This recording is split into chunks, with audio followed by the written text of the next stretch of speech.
What's up? What's up? What's up? What's up? What's shaking? Pork chops and bacon, baby. Y'all know what time it is with your boy Easy Work Boxing, man. About to hit you everywhere but under your mother feet. You understand me? How y'all doing out there? Welcome to the show. For those that's new to the channel, I thank you for tuning in. No bias talk, no racism on this channel. We don't do that. You know what I'm saying? All fighters are men. All fighters can win on this channel. So we're gonna talk about what's been going on this past weekend. Y'all, I apologize. I was very upset I couldn't watch the fight. But I also had a good weekend. I went to see my nephew go off to his prom. That was very exciting for me. And I was still a little bit upset because I couldn't watch the fights. I wanted to see the Fundora. I wanted to see the Ryan Garcias and, things of that nature. But today we on here to talk about it, y'all. And, man, it was a exciting night of boxing, I see. I don't know where to take it right now. I'm going to wait on people to come on and see what's the first thing we're going to jump into and what we're going to talk about. But I was hurt. I was hurt. I considered Fundora a threat. I consider Fundora a threat, but I didn't think he would do that to Lubin. I wish I could watch more of the fight. One thing I'm concerned about is why wasn't Lubin fighting off the back foot? Why wasn't Lubin moving? Why was he standing there in front of a guy that's 6'6", with a reach like that? I don't know why he was standing there.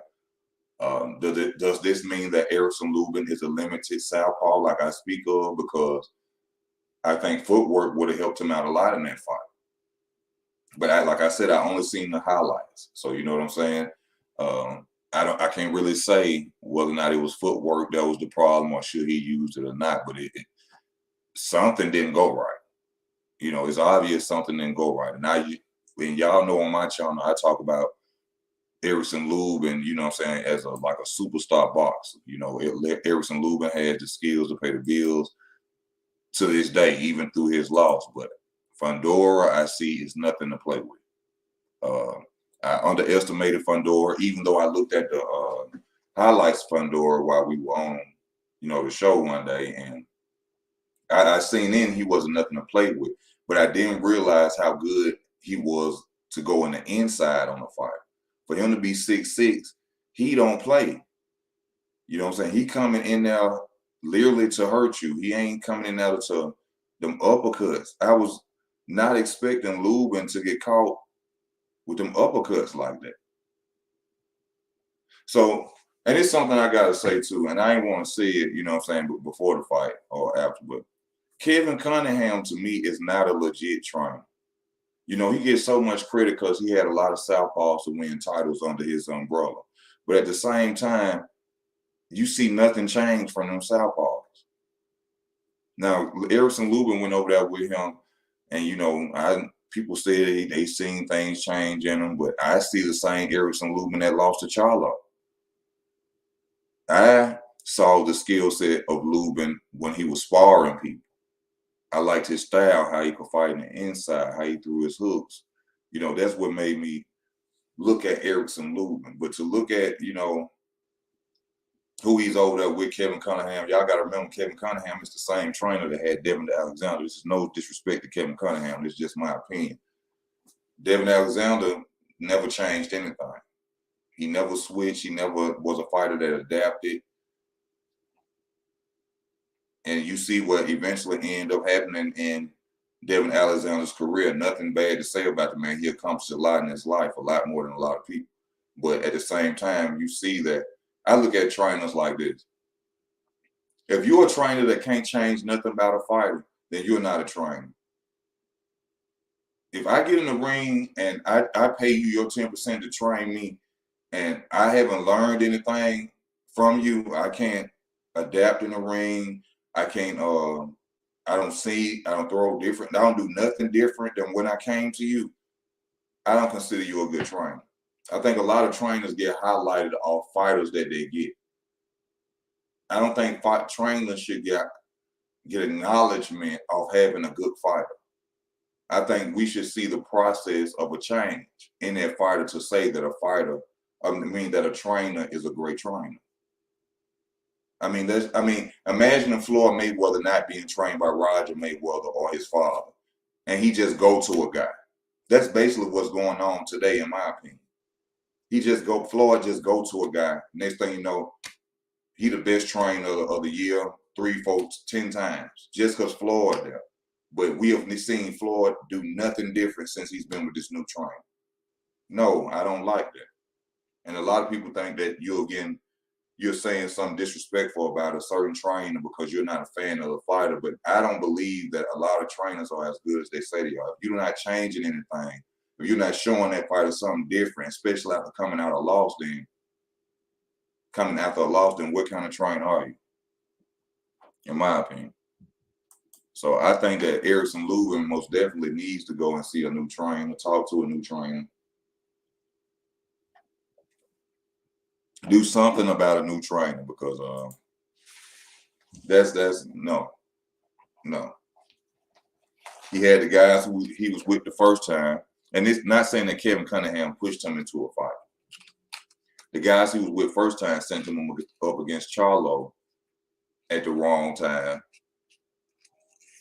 This right here shows me whatever game plan they had, either Erickson Lubin didn't listen to it, or Erickson Lubin can't stay focused in the ring. For some reason now, Erickson Lubin, and I'm a fan of Erickson Lubin, so this is not dogging Erickson Lubin. When the lights are on, it seems like Erickson Lubin can't perform. And I hate to say that because y'all know I've been lifting Erickson Lubin name up for a long time. But now, after once, twice, 3 times later, I'm just saying, once, twice, whenever them big lights are on, Erickson don't go out there and show out. He had no business standing in front of Fundora.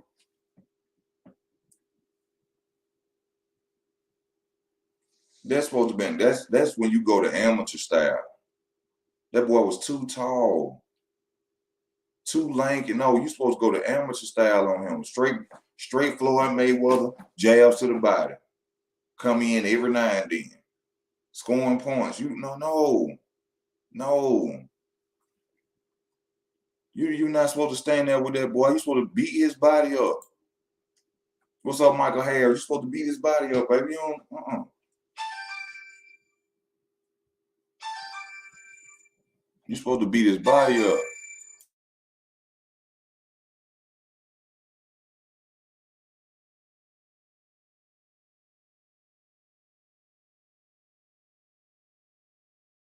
You're supposed to beat his body up.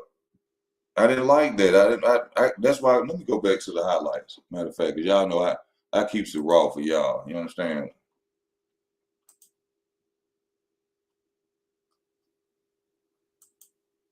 And also, you got to give him credit. He did knock down Fundora. He did not quit. Hold on. Let me get right quick, y'all. Hold on. Let me say something. Let me speak to y'all. You understand me? First of all, we gotta get Erickson Lubin top-notch credit and a salute. Okay, this man did not quit. This man has the heart of a warrior. This man went out there and he tried the best that he could to beat Fundora. So first, let me say that. Whichever way I feel about Cunningham or whatever Erickson Lubin did not do, we got to get this man his respect. He went out there and gave us a magnificent fight. He did not quit. They called the fight. Shout out to Erickson Lubin.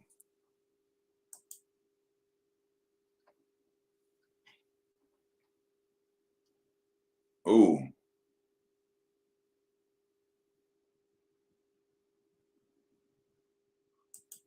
He had Lubin hurt when on the first knockdown. It looked like on the first knockdown he had Lubin hurt, and Lubin should have grabbed him or something. He kept trying to fight with Fundora. He should have clinched him.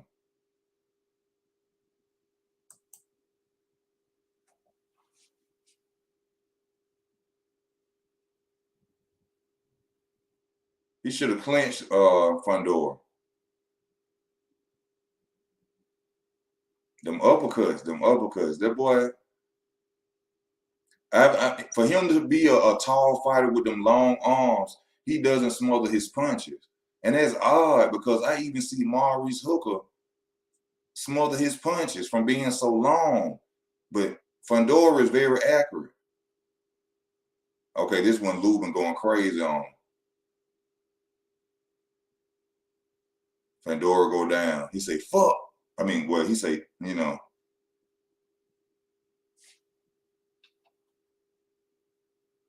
So Lubin got his get back, but at the same time, you like, God dang. Lubin got his get back. But man, he messed my boy face up, man. He messed Lubin's face up, y'all. Damn.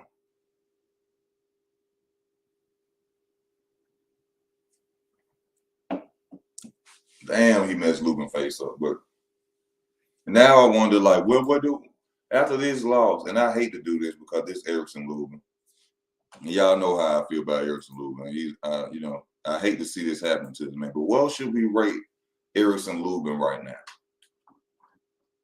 A, B, C, fighter?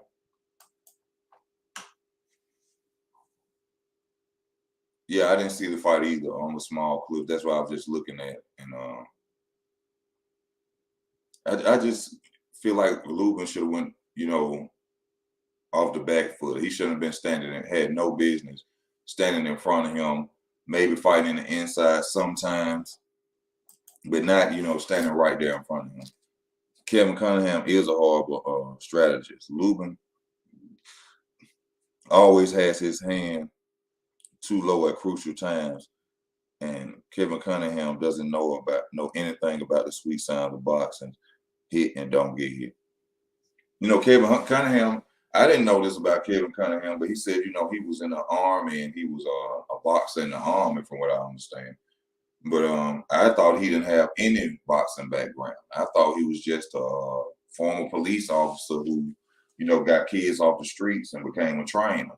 You know, but that still, to me, doesn't make him a good trainer, from what I understand. Like I said in the beginning of the video, if I don't see anything change from a fighter after a loss, you're not a good trainer. You're just a trainer that's taking people's 10% because you luckily ran across fighters with belts. I mean, who was able to obtain belts off their skill set. Off their skill set. Not because trainers get acknowledgement like they be out there fighting.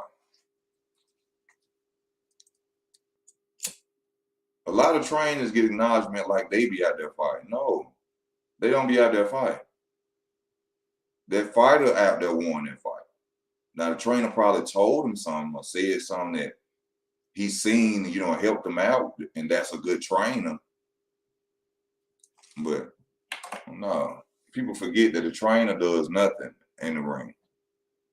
All they do is give you a game plan, go do it.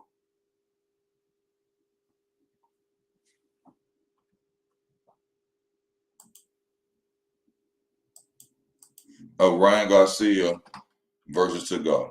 I was very surprised at how Ryan Garcia is able to cut off a ring. Ryan Garcia, I see he learned a lot from Canelo Alvarez while being around Canelo Alvarez. But Ryan Garcia can cut off a ring very well.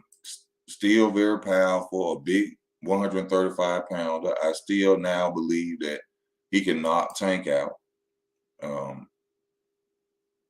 I think Ryan Garcia can really beat a lot of the 135 pounders in the weight class. It just takes the fights to be made. Especially, I always tell y'all, I think he could beat Tank. But a lot of people don't agree with that. They say I'm crazy, or I'm not being biased or anything in that situation. I think Ryan Garcia is he deadly. He fast. Yes, Ryan Garcia got his flaws too. Ain't nothing perfect about none of them. But at the same time, that boy's speed, his accuracy. I know he made mistakes keeping that chin up high and all that, but man, hey, I think Ryan Garcia, if he catch you with that left hook, man, you're gonna go down. You're going to go down against Ryan Garcia. And I think a lot of people sleep on that man. Yeah, he go out here, he act like he an Instagram model. Yeah, I talk about him coming from out of nowhere, punching people in their stomach. But, you know, I think Ryan Garcia got the goods. I think he got the skills to pay the bill. I would love to see him versus Devin Haney. I would love to see that. If Devin Haney was Devin Haney got to fight Kambosos twice in order to lead with a title. But I would love to see him give Ryan Garcia a shot at undisputed. That would be a hell of a fight. That would be a hell of a fight. That fight would sell. Ryan Garcia and Devin Haney. Now, I be hearing a lot of criticism towards Devin Haney, like saying Devin Haney can't sell this and can't sell that. Devin Haney probably can't sell, but he sure do good business. Because Devin Haney he ain't getting them 1.5s. From what I understand, Devin Haney getting close to 3-4 million a fight. From what I understand. I don't know behind the scenes. And that's good to be his age. Y'all give me 1 second, please.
Hello, anybody still on the channel? I apologize for that. Took my phone outside by mistake. I ain't mean to do that. What's going on with what we were talking about? I saw the fight. Lubin's career is over. Man, don't do my boy like that. Don't do Lubin like that. Talking about my boy career over. Don't do him like that, man. Yeah, all right, he took another loss. Okay. All right. I give Fundora the utmost respect. I give him credit. That boy's something serious. Charlo ain't gonna beat him. Charlo is not gonna beat Fundora. I don't know. I ain't gonna count Charlo out like that. Just because he beat Lubin, I can't say that. So that's disrespectful for me to say that. I apologize to you, Jamel Charlo, for that. But that boy, the Towering Inferno, the Towering Inferno is no joke. They ought to make him and Tim Costa-Zeus son fight. Yeah, that's what they ought to do. Yeah, y'all want a shot at y'all want a shot at his titles? Fight Costa Zoo and Fundora should fight each other, y'all. And but see, but the man just earned the interim title, so he don't really have to fight Tim Tszyu. But I'm just saying, for Tim to make sure that he get that spot, that would be a great fight, Fundora versus Tszyu. I think, man,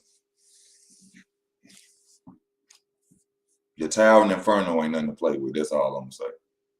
Yeah, I see that now. I see that now.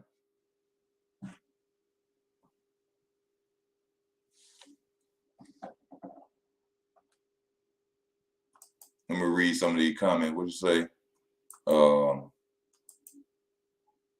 The mongoose never fights a snake by staying in front of him. Yeah, I see, and that's what Harrison Lubin should have did. He should have never been standing in front of him like that. What do you expect? He was fighting the Eiffel Tower. Yeah, but I mean, it's ways to win. You know what I'm saying? I just think that he shouldn't have been standing in front of the man like that, though. You know, there's always a way to win. You know, there's always, but the better man won. You know, at the end of the day, you know, you got to give Lubin his credit, Fundora his credit. Take nothing away from Harrison Lubin, but I just felt like it could have been a better game plan.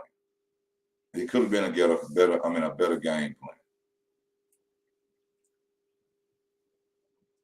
plan. But the way he did Harrison Lubin, his face, how he did his face, I was like, damn. I'm happy they did stop the fight. You know, I'm happy they did stop that fight because it looked like the team wasn't going to be willing to stop that fight, which they needed to. Once again, and I hate to say it, you know, but I seen the same people who was in his corner who put him in that Charlo fight.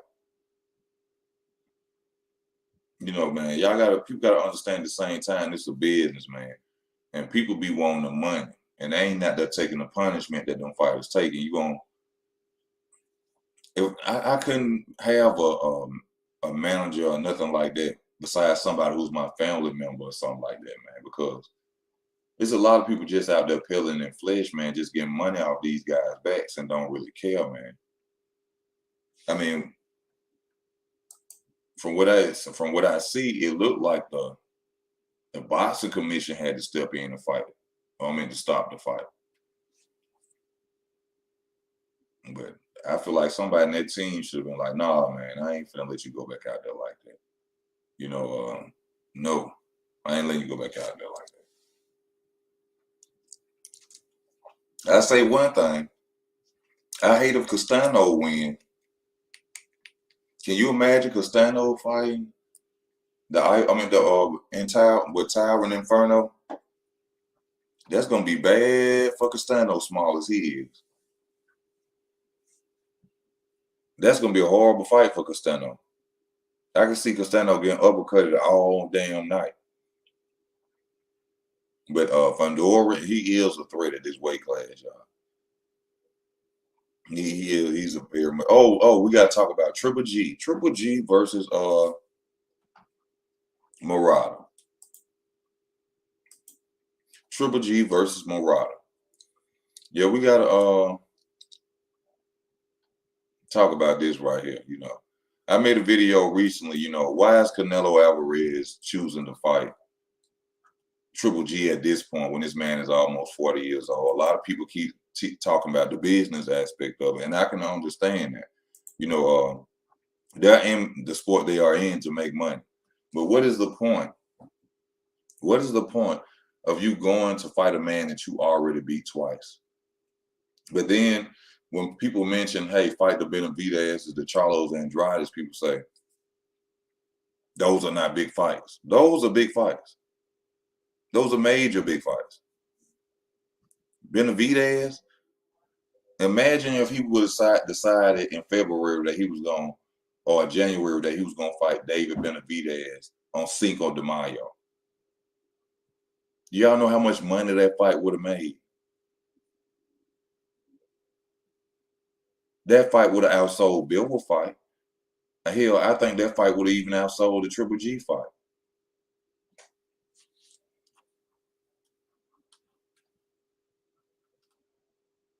2 Mexican fighters. I mean, come on, man. People ain't hear me when I keep saying that. Everybody want to talk about the business part of boxing. How is that not great business? How is that not great business? 2 Mexican fighters fighting on Cinco de Mayo.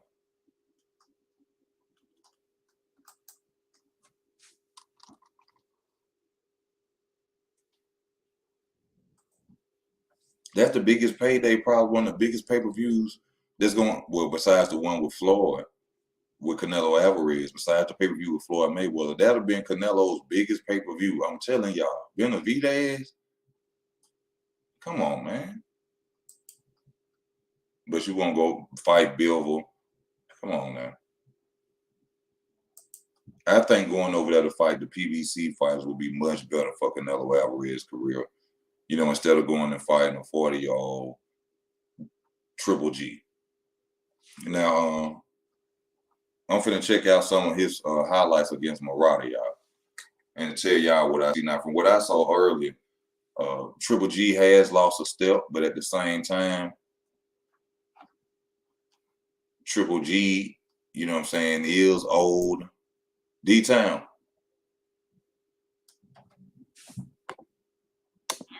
What's up with you, D-Town?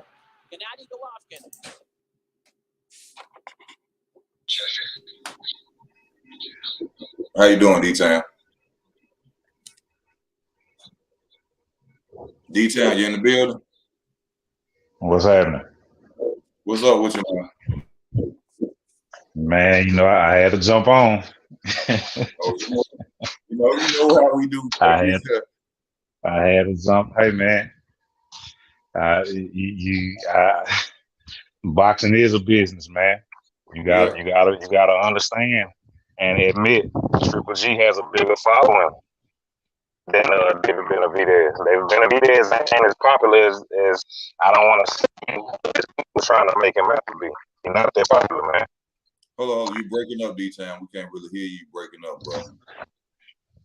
My bad, my brother. And I was saying that David Benavidez isn't as popular as people try to make him out to be.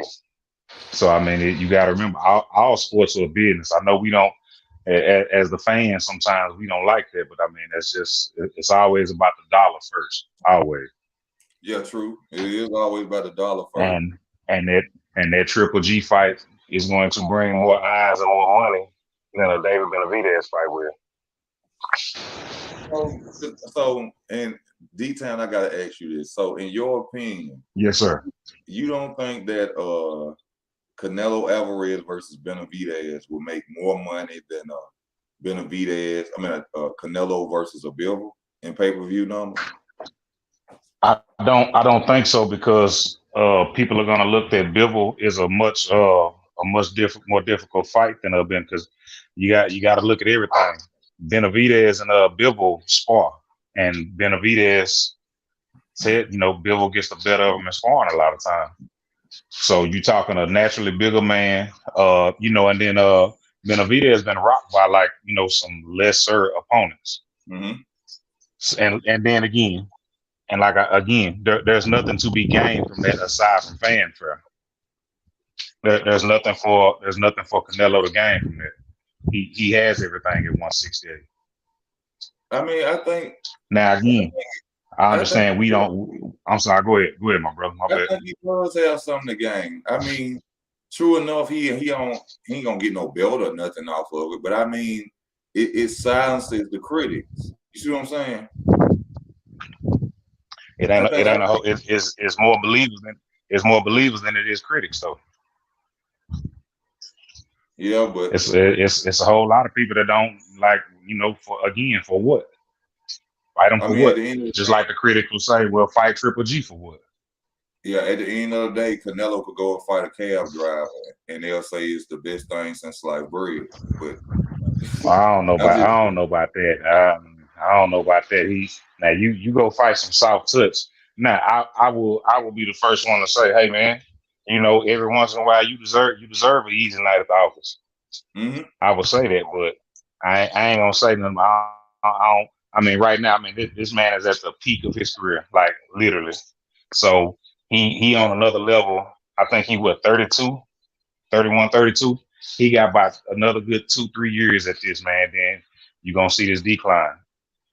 Did you watch the Triple So, G Fundora? I mean, Murata fight? oh hell yeah, yeah. I watched it yesterday morning. It started at like 4 something in the morning. Hell yeah. What you feel about Triple G at this point at 40 years old?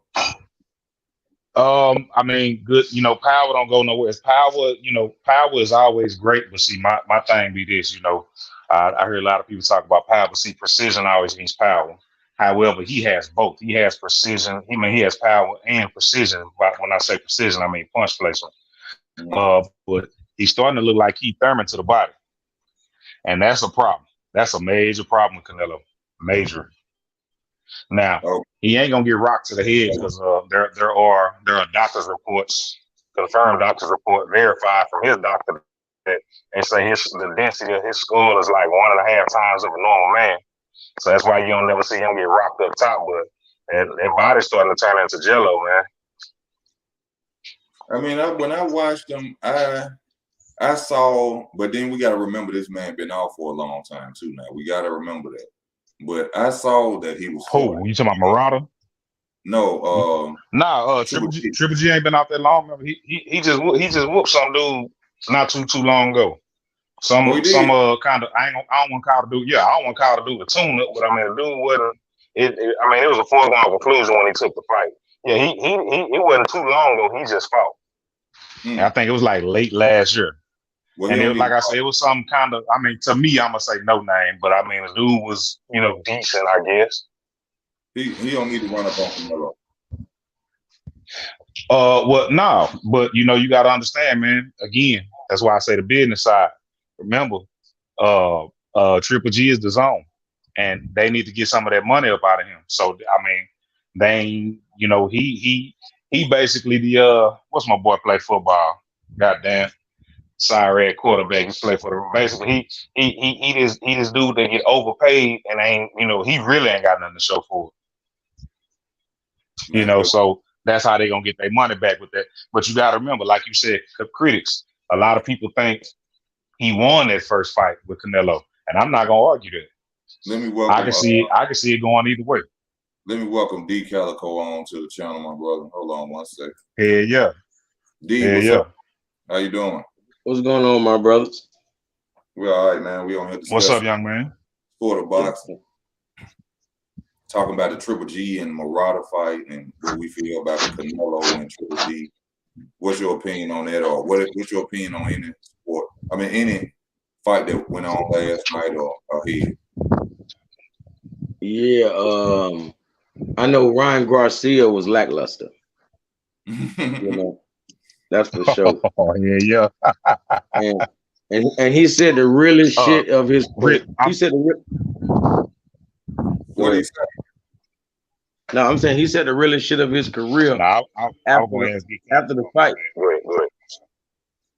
What did he say?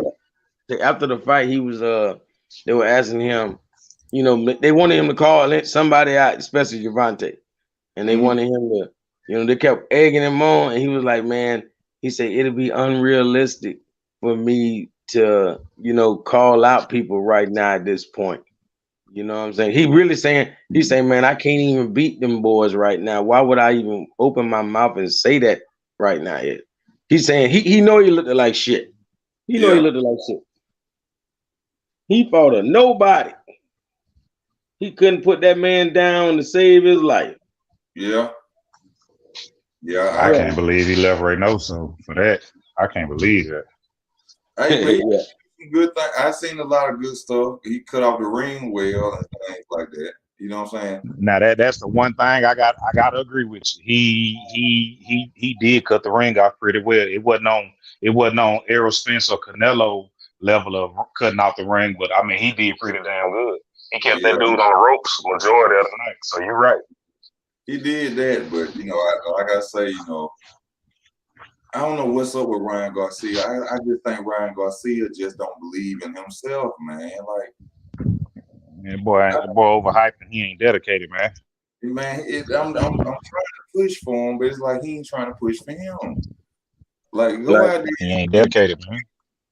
Like honestly, he the one that fights like he was the one that got knocked out in the amateurs. Because I'm not believing that Devin was the one. I believe it was Ryan because the way he fight is too. He know he can be knocked out. He fight like that. You know how, why won't you just go and call Devin out? Like if you knock Devin out and beat him so many times, why you won't fight him? Man, one thing about it, calling Devin out ain't no foregone conclusion because it ain't no guarantee he gonna get past Cambosa. I think Devin in for a hell of a fight. Man, Devin in for a hell of a fight. I don't know why people talking this shit. Devin is the Devin. Yeah, I don't either. Look, Cambosis is still the wimp that he was before. Man, come on now, dude. But ever since the Teofimo fight, I'm telling you, man, they might have let that boy load them gloves up, boy. Because, boy, look, I'm the only person. Hey, look, you can ask Rapstar, man. For one, I be being devil's advocate, right? So I swear to G, I went for Teofimo over Lomachenko. I went for Cambosis over Teofimo. I'm talking about people were laughing at me.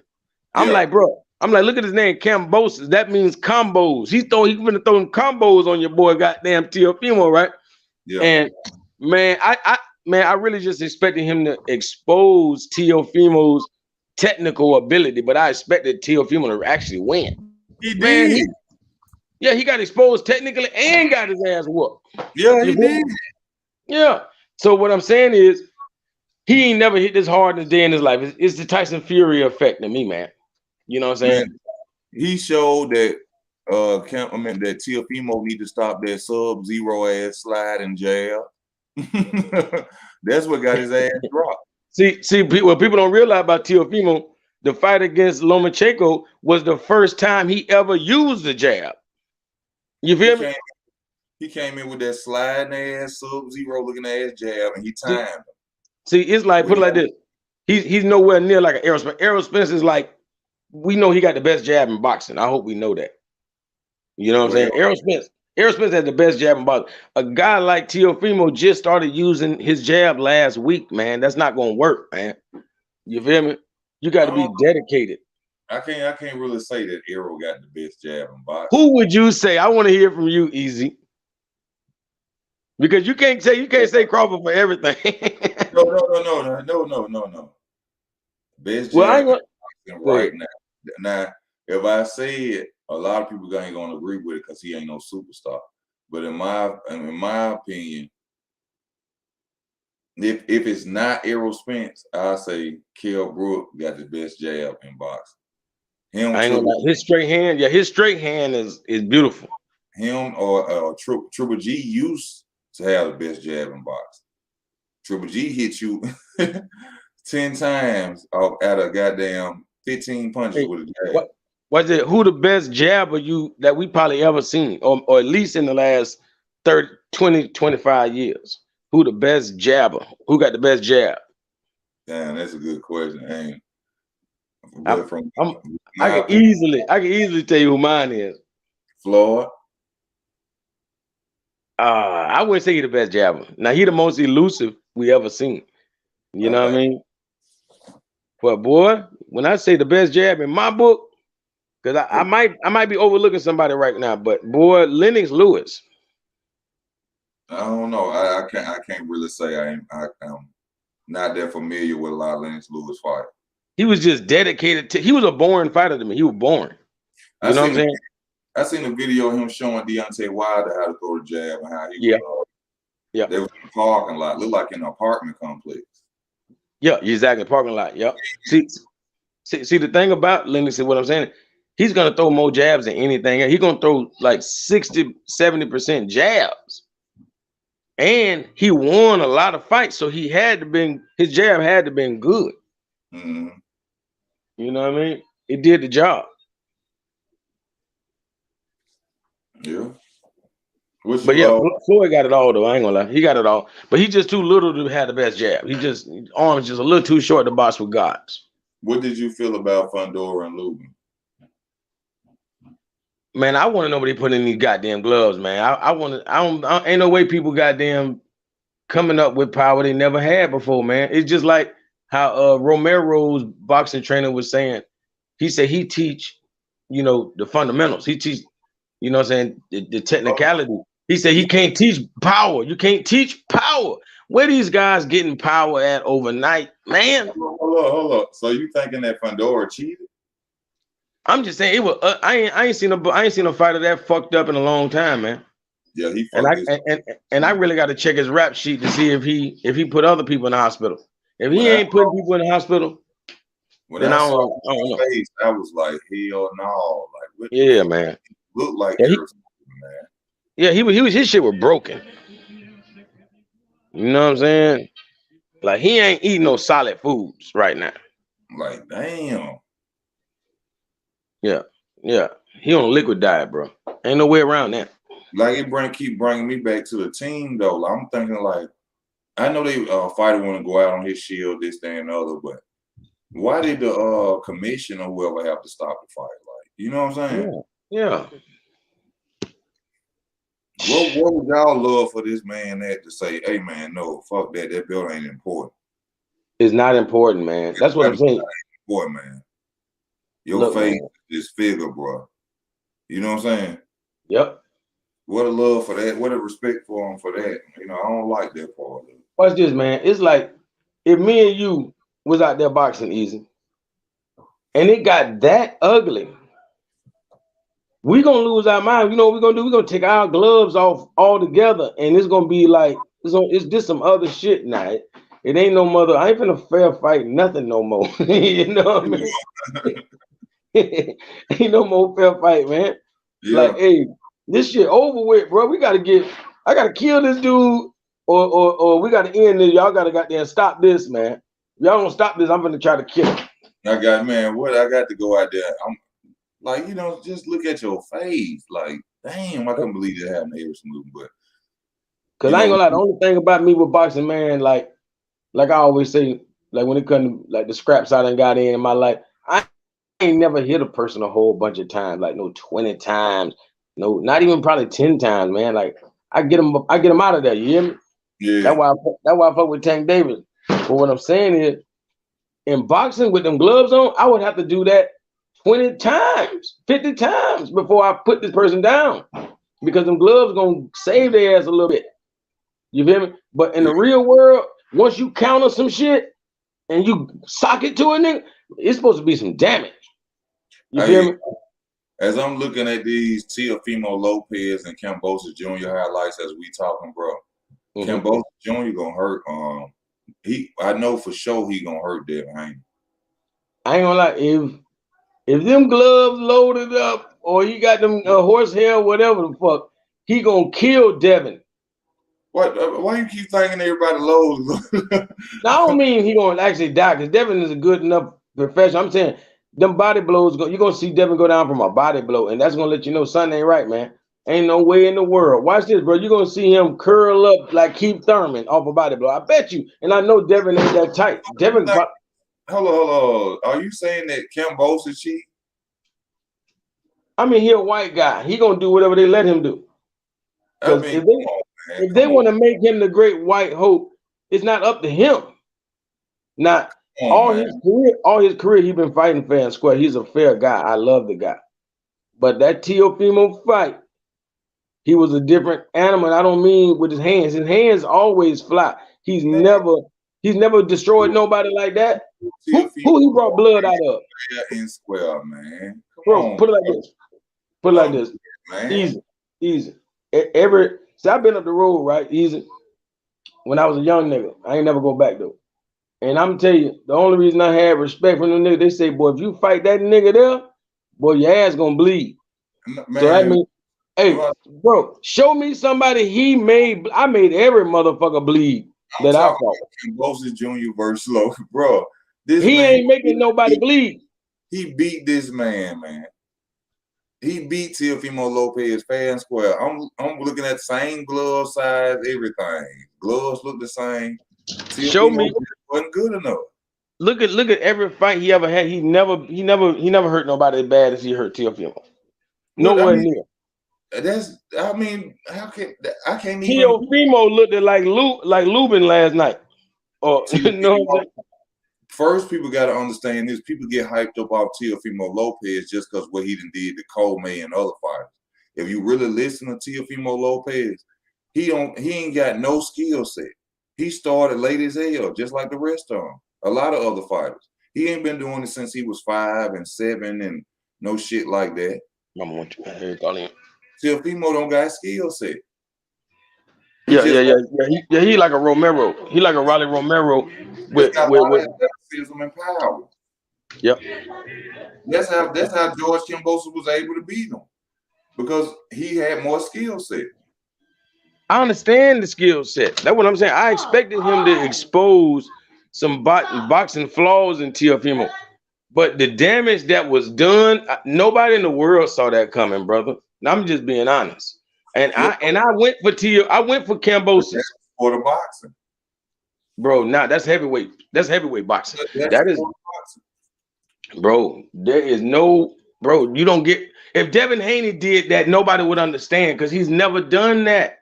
Even though he's done it before, he's been a long time. It seems like Devin can't kill nobody. I guarantee you, Kambosos Jr. is gonna beat Devin Haney. Not if he boxing. If he tries to, man, I ain't gonna lie, it should be no different. Tell me, what can Kambosos do that Jojo Diaz couldn't do? It's the same man all over, the same fighter. If you got to look at one thing, what went on with Kambosos Jr. Kambosos Jr., not only with his own mind frame and the way he fights, the man has a good team that observes the opponent. They know how to break down an opponent. They gonna watch Devin Haney's tape. The same way they watch. Hold on, let me finish. The same way they watch Teofimo Lopez's tape. They gonna study him and they're already in Australia anyway. Devin Haney can be hurt. Devin Haney has been hurt by Linares. He has been hurt by Jojo Diaz. The way you beat Devin Haney is to not stand in front of Devin Haney. You make Devin Haney come towards you. You jump in and out. You make Devin Haney frustrated. Kambosos is the type of fighter. He loves to fight. When you open up, he will open up. He can catch Devin Haney. And he can hurt Devin Haney, because we have seen Devin Haney hurt, and he dropped Teofimo Lopez. Kambosos Jr. is going to beat Devin Haney the first fight. Brother, watch what I tell y'all. Now he might find a way to do something in that second fight, but he's gonna definitely lose this first. What I'm saying is, tell me, what could Jojo Diaz do to have won? Like, if he could rematch Devin, what is there Jojo Diaz could have truly done? The man got wiped out like every round, damn that man. Like, everybody fight Devin, basically losing every round. Not every round. He wasn't wiped out every round. Devin won majority of the round. That's what I mean. Yeah, the majority. He won majority, but JoJo could have by footwork. Devin loves for people to come towards him. Don't go toward. Devin is still an amateur style fighter. As long as you're in front of him, he gonna throw. Because he in good shape, he gonna throw a lot of punches to win on points. That's how he win rounds. But make him come towards you. When he open up, you open up, and you could catch Devin Haney. And that's what I feel. That sounds like the recipe for Javante with Raleigh, because that's what they're gonna do. When one open up, the other gonna open up. It's gonna be like, bitch, let's swing then. You know what I'm saying? So Raleigh don't need to do nothing but make that a street fight. All that boxing shit, fuck boxing. Yeah, he's gonna have to get that out the way. I mean, only way Raleigh wins is with some accidental elbows and some rough house shit. It's gonna take some rough housing. It's gonna be some on purpose shit. That's what's gonna win for Raleigh. Throw that boxing shit out the window with time. Go out there. And that's where I feel like the referee's supposed to be coming in, because the referees in boxing, like, I want to do a video just trashing them hoes. I don't like NAM referee in boxing. They bitches. The referee paid for Tank. Tank gonna have them already paid for Mayweather promotion. Oh no, man. Everybody know that Raleigh lost his last fight. Jackson Marinez. That was the worst robbery I ever seen. This man put on a boxing clinic on Raleigh ass. Raleigh was in there. And like this guy Jackson Marina has literally showed you how to win fighting somebody stronger than you.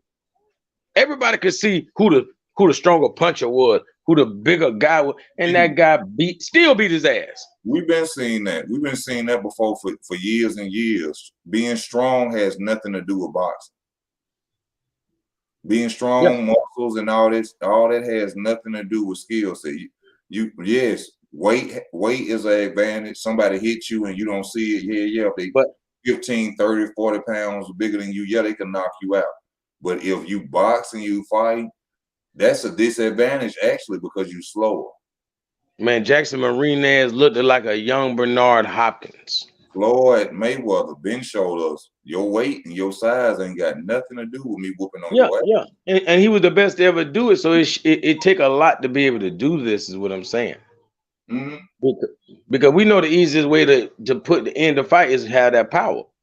Well, if you got to go 12, if you ain't got the power, you're going to have to go 12 rounds. So it's going to take a lot of skill, a lot of technique. That's why Devin Haney is as good as he is. Because the man, we got to be honest, man, like Linares, he went and fought a major veteran. And he took that old ass motherfucker to school. How you take a veteran, an ex-champion, how you take him to school like that? That's not the same Linares. Linares' legs was gone. I understand, but this guy do that to everybody though. Name somebody who didn't take the school. That same old veteran buckled your ass up.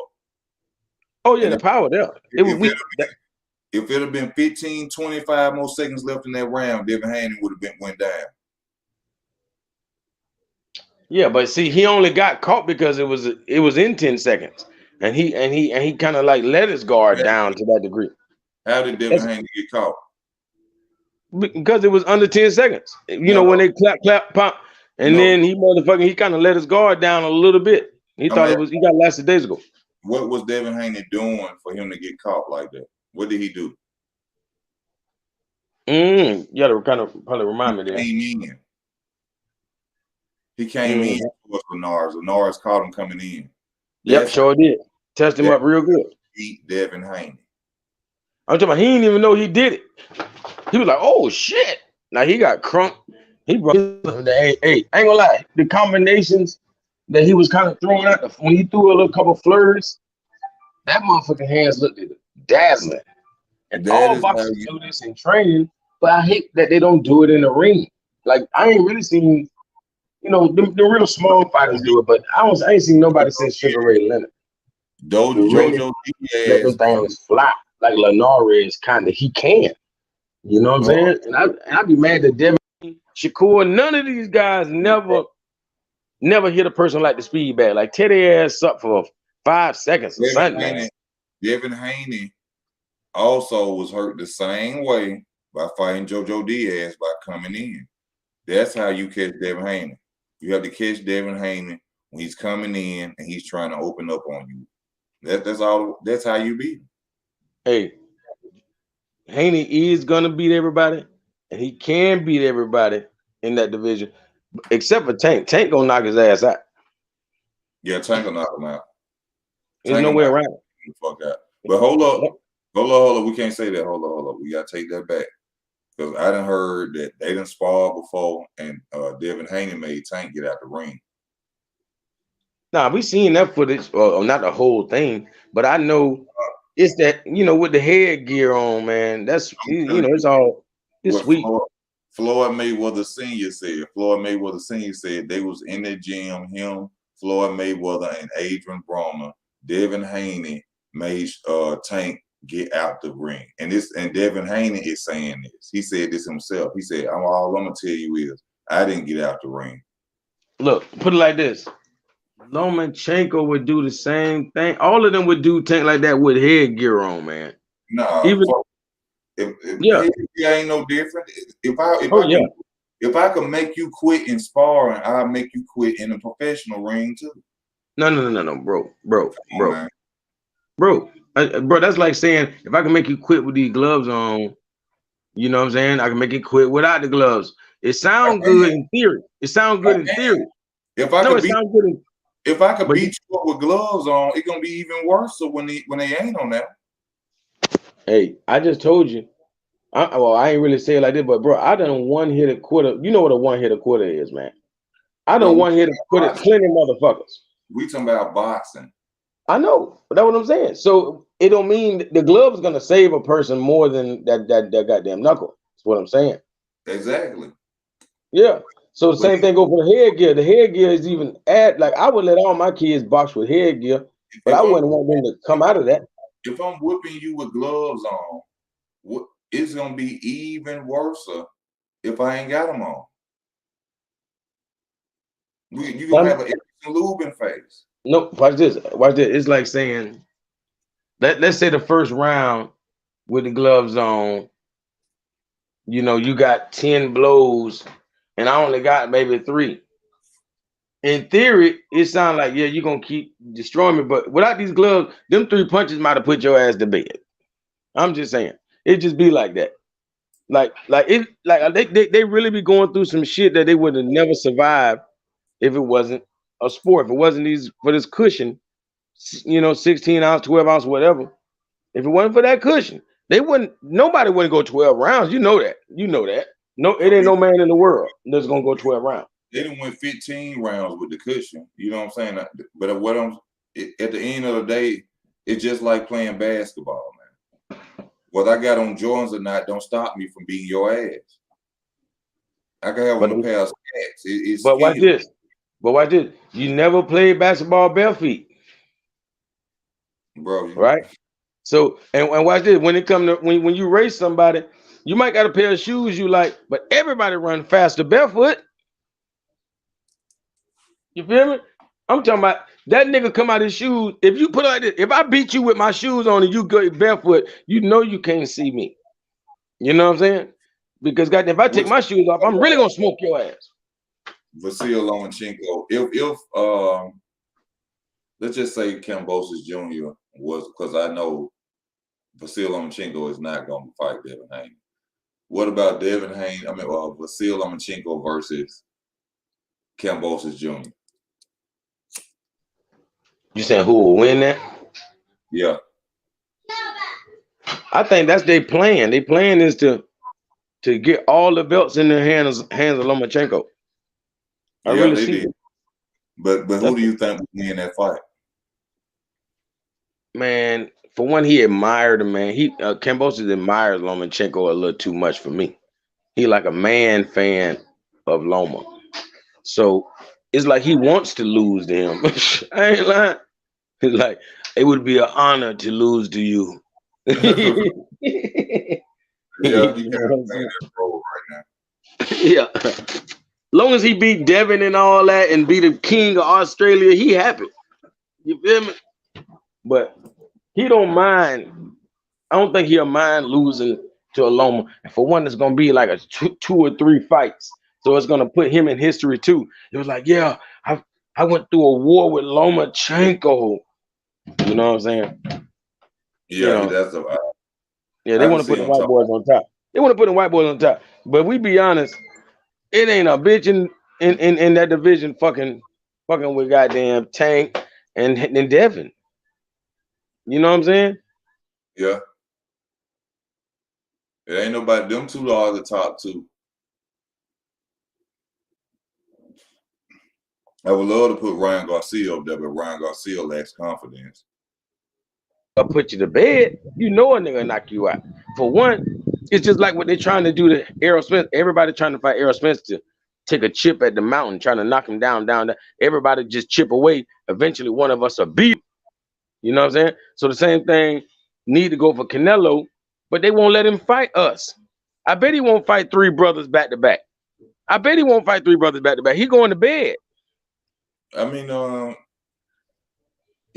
3 brothers, when it comes to Canelo fighting that black fighter stuff, I don't really go and route with that. I didn't see him fight Daniel Jacobs. He done fought black fighters before. I think it's just more of a business situation with Canelo at this point. And he don't want to risk losing at the same time against a black fighter. But to say Canelo is afraid of a black fighter, to me, is ludicrous. I mean, yes, he loses to black fighters or fighters of African descent or color, but I could see him staying away from them. But at the same time, They ain't offering him nothing. I'm just being honest about who the best.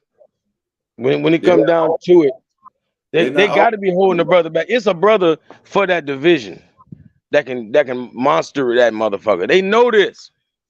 They holding a nigga back. They holding a nigga back. I'm telling you. Probably he moving up to 168. That's a possible fight for him. You know what I'm saying? Now, I give him credit for being like a good, like he good, to be from across that pond, but he ain't fucking with no. You know, they need to stop this, black fighter theory with Canelo Alvarez. The man that fought the black fighters, he didn't win against black fighters. I just can't use that against him, in my opinion, for me. Yeah. I just know that we would have chipped away at him by now, is what I'm saying.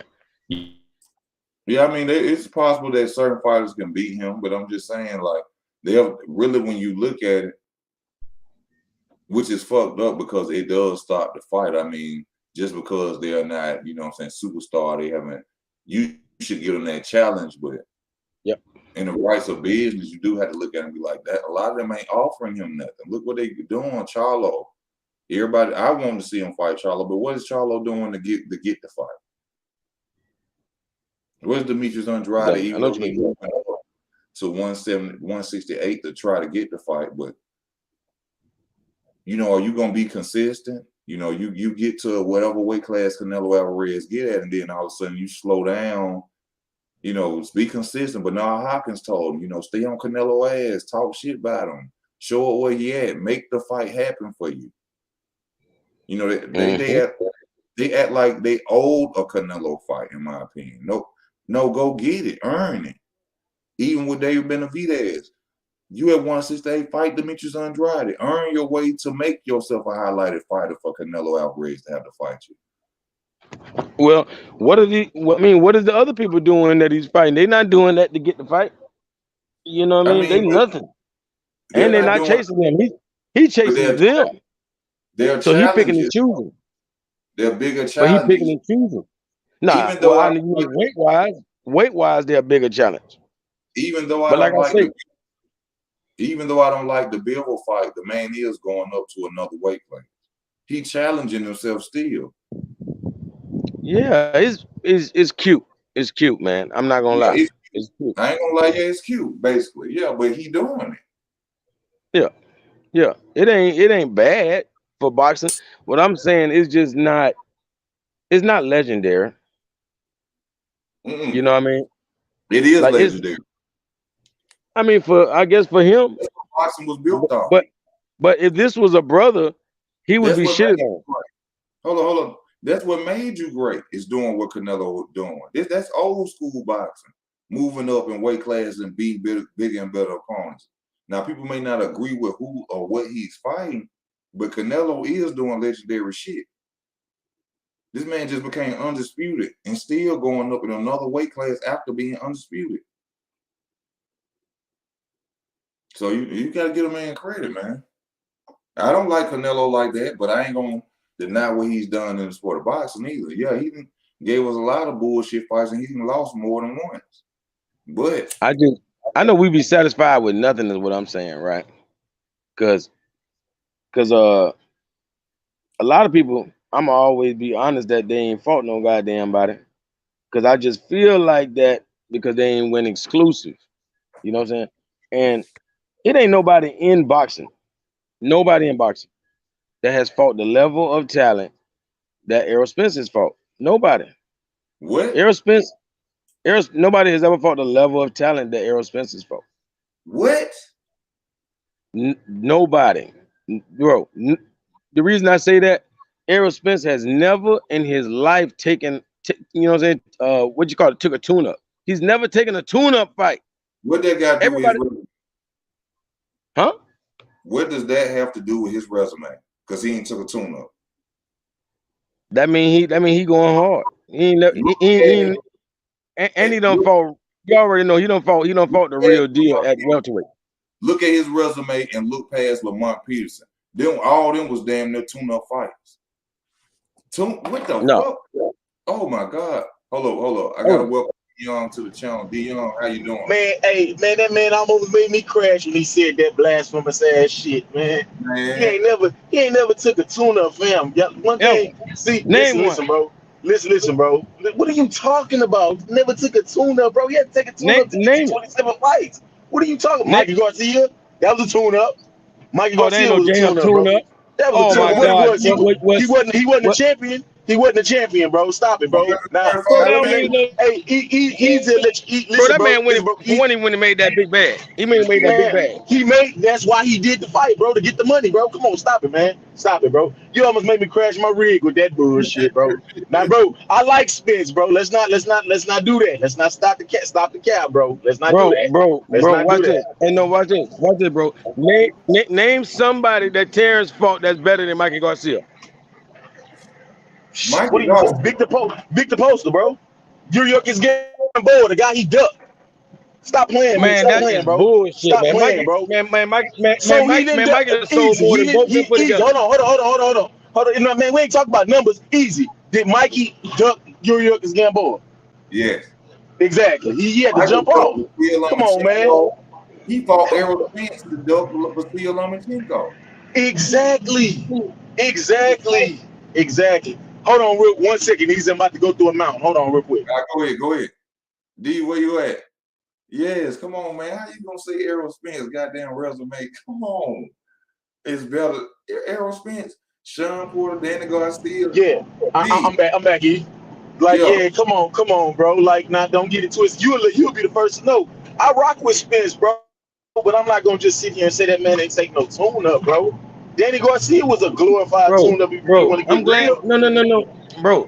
And I'm glad you're saying all of that. I'm glad you're saying all that. That just show how great he really is. Because they could be tune ups. Because that's his tune up. Everybody else tune up is way more pooty than that, brother. But they shit eaters. Everybody else tune up is a shit eater. If Canelo would have fought him, we'd be happy. No, with Canelo ain't got nothing to do with Errol Spence. Yeah, really. They in two different weight classes, man. But I mean, listen, D. That's your name, D Calico, right? Yes, sir. Oh, yeah. All right, yeah, man. Listen, bro. I ain't got no problem with Errol. I hope he go out here and handle business against Ugas, man, so we can get the fight we've been wanting to see. We need that. We need that, dog. No, go ahead, bro. Everybody talking about my boy. What if that motherfucker arm ain't right? My boy gonna beat the snot out of Ugas' ass. One arm ass. All right. What you talking about? They say Ugas got a bicep problem, but we'll see. I mean, hey, we'll see. We'll see. He's stepping in the rings. He going to sleep. If he got one arm, this ain't Pacquiao. My boy gonna put his ass to bed. We'll see. There you go. Now his arm messed up. Hey, that's the rumor on the street. I don't know how true it is, but hey, to keep it a buck with y'all, that's why I kind of believe it ain't no testing for this fight. They what? That's why I kind of believe it ain't no testing for this fight. If he coming in with that type of an injury, that was alleged, a rumor that he having a bicep problem. Oh no, he got surgery after the Pacquiao fight. He got surgery for that. Oh well, if he got surgery, he good to go. Okay, we gonna find out, ain't we? We gonna find out. He got surgery. Nah, I'm saying if he got surgery, it ain't no excuses. He good to go. Well, Errol got surgery. Injury enough. Errol got surgery. Hello, man. Errol, I don't even like to talk about the facts of the injury, the eye injury, the car crash. Like I said, I made a video about that. I think they're gonna be for upcoming excuses on why he gets his ass whooped. That's what I think it's gonna be. I don't want the man signed the contract. He in good shape. He in good health. It's a go. Whatever injury, whatever eye injury, he ain't talking about it no more. He signed the contract. He don't want no step-up fights. He made the fight. So it is what it is. Hey, one thing about it. One thing about it, we've never seen Errol with a swollen or a black eye. So you ain't gonna see that at the end of this fight either. There ain't no guarantee on that. I understand, no guarantee. We're gonna take a headbutt. It's gonna take some headbutts. There ain't gonna be no boxing. We didn't see him swelled up against Sean Porter. And that little cheek motherfucking muscle wasn't nothing, bro. And that probably was a headbutt too. We didn't see him, we didn't see him scarred up, bruised up against Sean Porter. Sean didn't win, it don't matter. But we didn't see him, with some scars on him before, He is touchable, I should say. You back on, D? Oh, yeah. I'm back. Yeah, he is touchable. But he the best at touching a motherfucker too. Yeah, he one of the best. No, he's the best. Now, I ain't say the strongest or anything like that, but he is the best at touching a motherfucker. Body, head, like this man relentless, man, with that pressure. We're gonna have to see what it do when he run across, the big deal at 147. They talk and say he's the big deal, but we know. Nah, he ain't. Nah, what the Crawford? We know who the animal is out there. Man, Crawford gonna be.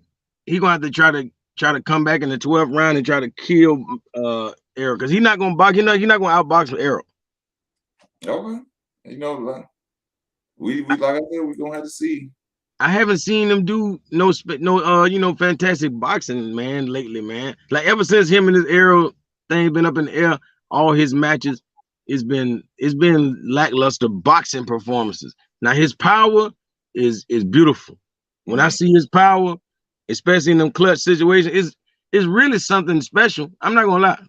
Like let me give that man his props, because in clutch situations, nobody's more deadly than him. You know what I'm saying? Crawford. Oh. Yeah, with his back against the wall, he probably the most deadliest nigga out there. Him and Gervonta Tank Davis. What other fighter have you ever seen in the sport of boxing where they come tell you and say you down on points, and then you go out there and you knock the dude out? Oh man, that's what I'm saying. That's amazing. That's amazing. You know what I'm saying? That means can't nobody wear your shoes, bro. Can't nobody put your shoes on and walk in them bitches. I understand. You know what I'm saying? But I'm just going off sound fundamentals. Man, I love what Errol do. Facts. I love what he do too, man. I mean, shit. He is what you call if you want your kid to be a boxer, is what you want. You would want his style to kind of be like that, basic like that. But if you want, but the thing of it is though, another thing too though. The same way we give Errol his flowers, we got to give Terrence Crawford his flowers too. Terrence Crawford is a guy that has great IQ. Everybody talk about the slugging he do. Man, that dude is a calculated slugger. He has an IQ. He got ring generalship. He can switch hit. You feel me? He frustrates you mentally, and Spence frustrates you physically because he bang on that body for 12 rounds. When you got a guy in that ring who can just mentally frustrate you because you trying to do what you want to do and it ain't going that way, man, that's why that matchup is so fucking great. And that's why this shit should have been happening. Fuck Undisputed. They could have been fighting. This could have been the third fight, bro. And these niggas could have walked away from the sport after this. You feel what I'm saying? After calculating so much money. That's why I was so mad at Earl for throwing out the numbers at first, man. I'm like, man, fuck these numbers, nigga. Fight this nigga, man. Fight this nigga. We can have a trilogy. Deontay Wilder and Fury. That was a trilogy. Yeah. Joshua and Fury Joshua and Wilder should have been a trilogy. You know what I mean? When Terrence Crawford get his hands on Errol Spence, easy. I think now, like before the wreck and everything else, but now, bro, these niggas just don't understand. And I'ma just go out and say this: that nigga toyed with Sean Porter, bro. On my mama, that nigga toyed with Sean Porter, bro. They told this man in the 8th some round, said, man, they got you. I think you losing on point. He said, what? He said, I thought I was winning. He said, nah, man, we think you down. They went out there. Turned it up so quick on him, bro. And stopped Sean Porter. Now, what you think? Not only this, if he, go ahead, my baby. Not only this, but since he's been at welterweight, he has stopped everybody at welterweight. Yep, you right on point with that.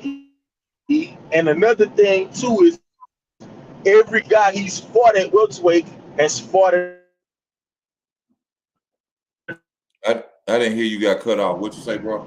My bad. I went through a mountain. But now I was saying every guy he fought at 47, they fought in a higher division than him. You look at Kell Brook, who went up to 160. Amir Khan, who went up to 54. Jose Benavidez is going to fight here. Jose Benavidez is going to fight Irislandy Laura at 160. Jeff Horn went to middleweight. Come on, man. Come on, bro. These niggas talking about his resume weak, his resume this and that, but he's fighting bigger guys, and these guys, and most of those guys was undefeated, except for Brook and Ain't nobody bigger than him. He ain't, man. Crawford bigger than all them dudes. You tripping? Bro. We talk about a nigga that started at 135, bro. Man, we talking about a nigga. We talking about a nigga with 74-inch arm reach, man. Stop that. What they gotta do? Do anything. Right. He doing the same shit Floyd did. Floyd's fighting bigger guys. Ain't nobody he ever fought got more reach than him. No, he ain't never fought nobody with more reach than him. Who? Crawford. Let me go to box where you talking about Terrence Crawford. Terrence Crawford has never fought nobody with more reach than him. He got 74-inch arm reach. That's why he won't fight Boots. That's why he won't fight Boots. Hold up. Let me go see. Hold up. Because I think in Dongo, reach was longer than Terrence. Yeah, just about identical. Let me see. No, the closest was that Spanish dude. Everybody brag about. In Dongo. What's the Spanish dude that he fought? 71. No, I think Terrence beat him by an inch. Terrence reached. He's got 74. Kell Brook. But shit, 70, 71. That ain't no short ass arm reach. Man, come on, bro. 74-inch arm reach, bro. Fam, it's all about controlling distance. He controlled distance. Bro, that's why Deontay Wilder killed people. He killed people with his reach and that powerful right hand. But he had the best guy as his trainer. He never learned from him. He never learned from Mark Breland. That's the guy you should want to learn from. Hey, I wish Fundora would go work with Mark Breland. Man, Mark Breland a cancer, man. Goddamn, your boy Charlo looked like shit with him in the corner. A lot of these, hold on, let me see. A lot of the fighters that he has fought, though, reaches are shorter than him. Man, that man is a monster. That man a monster in that division, man. When it comes to that's what I'm talking about Crawford. I'm talking about Crawford. That's why I say that's why people scared of Boots Ennis. He got 76-inch arm reach. The jab, I mean, the reach is an important part of it. I feel who wanna fight Boots, man? That's a difficult fight, man. The man is already more athletic than you, and he's motherfucking bigger than you. Yeah, exactly. He's bigger than you, which means he's 160 pounds Yeah. trying to fight 147 pounds. Why won't you go up there to 140 175, 160 where you're supposed to be at and go for a title? Y'all just seen a video on Fight Hype where they were sitting on there talking to Boots Ennis, and the guy asked them, "Well, how much you weigh, Boots?" He told me, "I don't know. I don't know right now. What boxer don't know how much they weigh?" Boots is a 160 pounder coming down to 147, beating up on little guys, and he fighting former 140 pounders, and he rushing titles because he can't make that weight. He can't. He know that. He can't. And he need to go up there to 54, but they got them killers up there, man. I swear that's what it is. I was thinking this. I was saying the same shit, bro. I swear they got them killers. I want to fight Boots. Bro, if he could, he'll go to 135 and beat everybody else. I wouldn't fight. If he could, yeah, he'll drop to 140. He ain't go and fight at 140. Everybody know you too big for 147. What going with that bullshit? Trying to be slick and rush fights, so you go beat up on somebody and say, "Oh, I was better than him." And this, yeah, you supposed to be. You athletic. You've been in boxing since you was a child. You skillful, and you damn 30 pounds bigger. So yeah, you supposed to win. Nobody's stupid. Y'all know that them people been in boxing for years. Been around this stuff for years. I wouldn't tell my fighter to fight boots. You gonna get your weight bullying ass out of our division and going up? Yeah, I mean, not if I got a natural welterweight. Hell no, I don't want you to fight him. Like Danny Garcia. That's why Danny Garcia refused. He was like, you ain't finna make no name off of me. Boy, go ahead with that. It ain't about being scared, it's about not being stupid. And you can say I'm scared, I just ain't stupid. He ain't got nothing to offer. He trying to get a name off their name. And then I know you're not even in our weight class. Boy, go ahead. Hey, I really think Errol Spence shell-shocked Danny Garcia. It seemed like Danny Garcia ain't Danny Garcia no more. Man, Danny Garcia wasn't Danny Garcia for Errol fought. Danny Garcia got money outside, but Danny don't give a fuck about no damn boxing no more. Okay, I know what you're saying. Him and Tevin Farmer in the same mind frame right now. They don't care about no boxing. Tevin Farmer went and fought 6 times in 1 year. I think 5-6 times in 1 year. You ain't seen them since. Hey, I ain't gonna lie though, man. I think I'm the only person that think it's kind of cowardly that everybody wanted to fight Errol fresh off his car accident. You know what I'm saying? Like, to me, that's cowardly, man. I think people know this is the only chance in the world to truly beat Errol. If you can't beat him now, you could never beat him in your life. Don't even dream of it.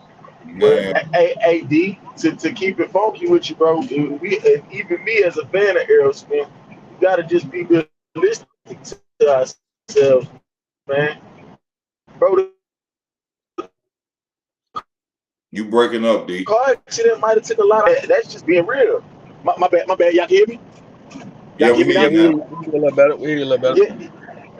Yeah, I say shit. We just gotta keep it real. That man, the car accident took a lot off of him. You breaking up again. My bad. My bad. I'm rolling through the mountains, bro. Okay, I feel you good. You can hear me now? Yeah, I hear you now. Oh, okay, yeah. I was just saying that I think the car accident, I mean, he's probably not gonna be the same fighter he once was because of the car accident, man, and the years of destruction that he did to his body, which was partying, bro. But nonetheless, he still can come back a strong fighter. It's just we just gotta see. And we also just gotta see how he reacts to these movements and punches that he gonna get tested with on that eye. Yeah, I think the eye may come in a situation that would be my main target. You know what I'm saying? If I was a trainer, I would be aiming for that eye. But that's how you lose, man. Being a headhunter, you ain't gonna beat my boy headhunting. We don't necessarily got to be headhunters, but our target is that eye. We can start from the body and up. Whenever you go up, we aiming for that eye. We don't have to focus on the eye. Mm-hmm. But whenever you go up, put it like this. Hey, easy. I know you from the hood. You know what I'm saying? Both of y'all probably from the hood too. Y'all already know. Like I done seen when a nigga get injured. If you injured, a motherfucker who would never try you might try you, bro. You know what I'm saying? True. That's true. To me, that's a coward. You feel me? But he's signing up for fights. I mean, we can't put that in the street. Yeah, it's not the street. But that's the only reason I look at it like that. I'd be like, man. You know, yeah, but it's still slick. They slick though. They slick, bro. Walking up on you. You know, he's signing up for this shit. So it's totally different. Yeah. I mean, we definitely gonna see how much dog he got in this fight because I feel like it's gonna be a dog fight. I think so. I really do. I think it might be a 12-round dog fight. I can see Spence stopping Ugas maybe 11 or 12, but it's gonna be a dog fight. Oh, it's gonna be a hell of a fight. Yeah, I guarantee you that it's gonna be something serious for them two. It's gonna be a fight. Yeah. Let's go on to another matchup. Valdez and Shakur. I can't wait to see this. I cannot wait to see this. Yeah, that's a good one, man. I think this is gonna be Shakur's coming out party right here. Man, hey, you already know how I feel. Easy, you know I'm with the conspiracy, goddamn it. And I know if my boy Shakur don't win, then his son ain't right with boxing. I don't give a fuck. I ain't lying. Close the door. I mean, I know where you know we already know something wrong with boxing, but I think this man coming out for it. I think this gonna show the world that this boy ain't nothing to play with, and I can't wait to see it. Shit, yeah, he might even stop Valdez if he really want to be real. I think he's gonna stop him. That should be his whole objective, is to go out there and stop him. Yeah, seek and destroy. I feel like he'll make a bigger statement stopping him than just beating his ass up for 12 rounds. We done seen that. We done seen that a little bit too much. Go out here and put this motherfucker away, man. Put him away. That's why I Put think that motherfucker. Yeah, you gotta go put him away. Shit. But nonetheless though, Valdez got a shot. I mean, shit, Valdez can box. He ain't he ain't just no one-dimensional ass fighter. He can box. He a traditional Mexican where if you punch him and he get into a dog fight, yeah, that's what he want. But Valdez, he can box though. I saw that against Burchell. Against Burchell, I was amazed. I couldn't believe that he had all that in him. That boxing ability in him. I became a fan of Valdez. Oh yeah. I can't wait to see this fight, but I just feel Shakur just gonna dominate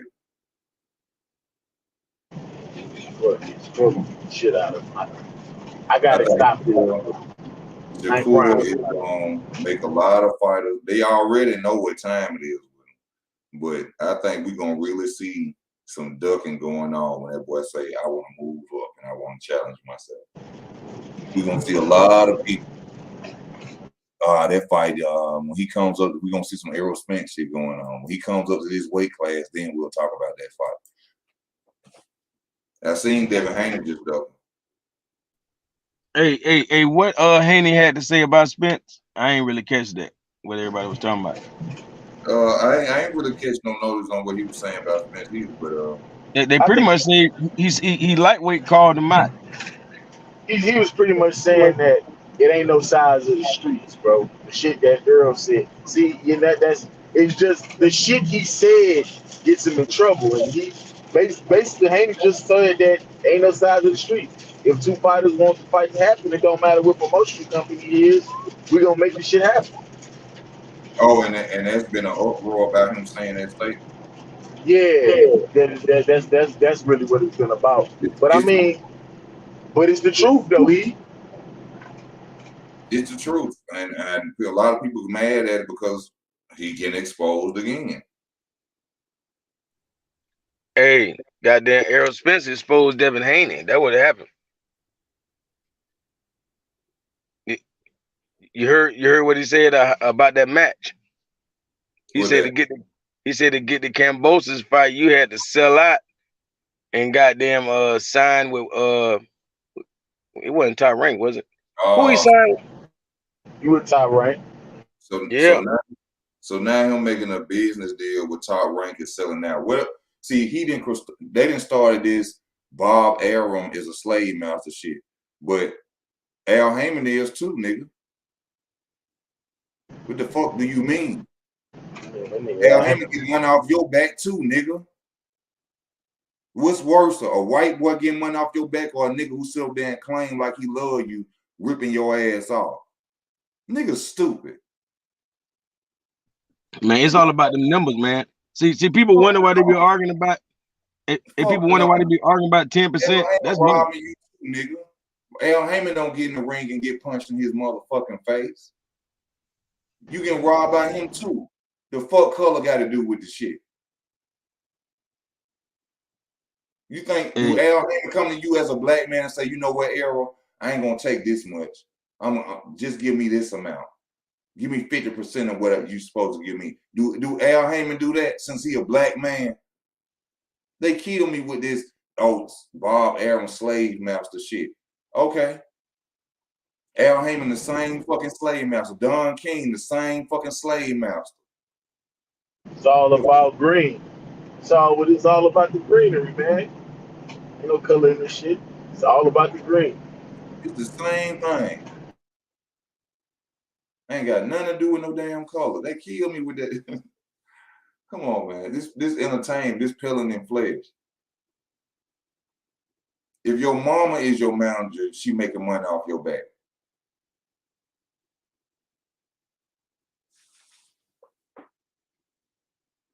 They business, man, regardless of what color they is, bro. That's their objective, to make money, not be your friend. Now, you may run across one that's cool and care about you, and you'll be blessed to do that. But it's peeling in flesh. I make money off your back. Devin Haney going to make a deal with Top Rank. What if Bob Arum was black? Would it still be a slave deal? Shit. Yeah, he actually set an example for the younger guys, man. If you want what you want to be this champion or whatever, sometimes you gotta take a risk. And shit, he's 23 years old, so then he got plenty enough time to make his money back in the sport. He taking a risk that Errol wouldn't take. What about that though? He taking a risk that Errol wouldn't take. No. Errol done put himself in a position to be the benefactor. Not no goddamn. He ain't got to bend over.